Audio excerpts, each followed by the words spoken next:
बाबा बानी बाबा हाँ बबुआ के जग के भंडारा में खाना बनाएगा बाबा।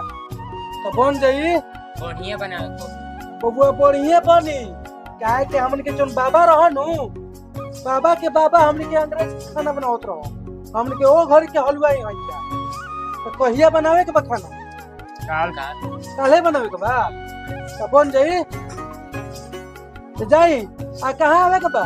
फिलिंग में अच्छा फिलिंग है जो बिहार स्टेशन के बगल बा। हां हां तो हो जाई जाई जाई जाई हम निकल आई तो 6 बजे। एकदम हो जी। हाँ हाँ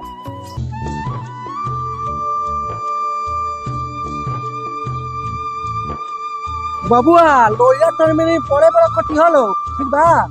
पूरी बड़े बड़े बनी तनी आटा में थोड़ा सा तेल डलबल हनो